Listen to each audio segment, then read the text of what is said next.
당신이 하는 연구는 시간 낭비입니다. 그 쓸모없는 연구를 계속한다면 지위를 강등하고 연봉도 삭감하겠습니다. 펜실베니아 대학이 카탈린 카리코에게 최후의 통첩을 내렸습니다. 나쁜 소식은 여기서 끝이 아니었습니다. 건강에 문제가 있는 것 같았던 그녀에게 의사는 충격적인 소식을 전하게 됩니다. 암에 걸리셨습니다. 영주권 취득을 위해 고국 헝가리에 잠시 돌아갔던 남편마저 비자 문제로 발이 묶여버렸습니다. 이런 힘든 상황 속에서도 카탈린 카리코는 선택했습니다. 암 치료를 이어나가면서도 쥐꼬리만한 월급을 받더라도 그리고 주변 사람들이 아무리 조롱한다 해도 자신이 선택한 연구를 계속하기로 말입니다. 그 연구 바로 코로나19 백신을 탄생시킨 mRNA 연구였습니다. 모두가 노할 때 예스를 외치는 사람 카탈린 카리코는 그런 사람이었습니다.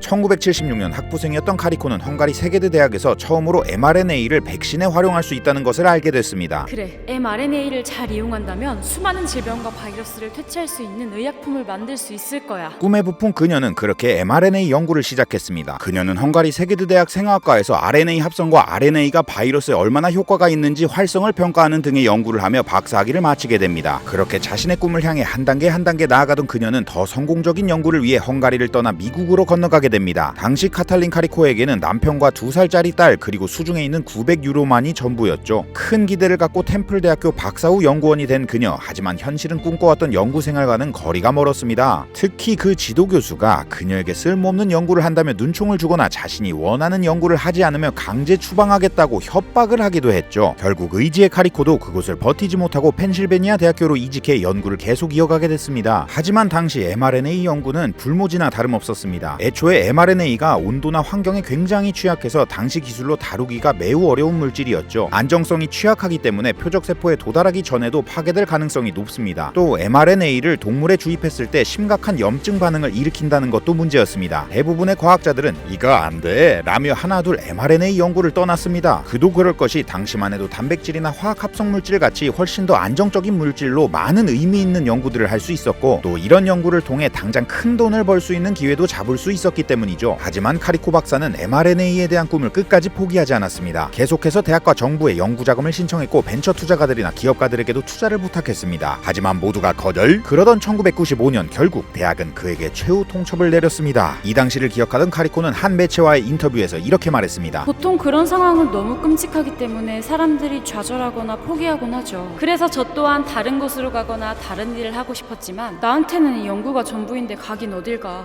계속해서 더 나은 실험을 하면 분명 할 수 있을 거야 라고 스스로에게 되뇌었죠. 이런 의지를 가지고 당시 카리코 박사는 강등된 직위와 엔지니어보다 못한 월급을 받으면서도 연구를 계속하기로 결심했습니다. 그리고 1997년 드디어 동료를 만나게 되는데요. 바로 미국 국립보건원 NIH에서 HIV 백신을 연구하던 면역학자 드루 바이즈만 박사가 펜실베니아 대학에 온 것입니다. 두 사람은 연구실 근처 복사기 앞에서 만나게 되는데요. 당시 과학자들이 최신 논문을 보기 위해 복사기를 사용했기 때문이죠. 카리코는 이 복사기에서 만난 소중한 인연을 놓지 않았습니다. 그에게 자신의 연구의 필요성을 설득했고 가능성을 본 그는 공동 연구를 제안했습니다. 두 과학자는 이 연구에 대해 한 번도 의심한 적이 없다고 합니다. 결국 2005년 mRNA를 주입했을 때 염증 반응을 막을 수 있는 방법을 찾아냅니다. 카리코와 바이즈만은 굉장히 고무된 상태로 이 중대한 발견을 논문으로 발표하려 했습니다. 하지만 대부분의 저널에서 이 논문을 거절하게 되죠. 이 기술로 사업을 시작하려고 했지만 투자도 받지 못했습니다. 이렇게 대부분의 사람들이 이 연구 결과의 중요성을 알아보지 못하던 이때 모래알 속 숨은 진주 같은 연구를 알아본 두 명의 과학자가 있었습니다. 먼저 스탠포드 대에서 포닥을 하고 있었던 데릭 로시는 이 논문을 보고 이거 노벨 화학상감인데? 라며 감탄했습니다. 데릭 로시, 그가 누구인가? 얼마 전까지도 알려지지 않은 작은 회사였지만 이제는 지구촌 사람들이 모두 알만한 제약회사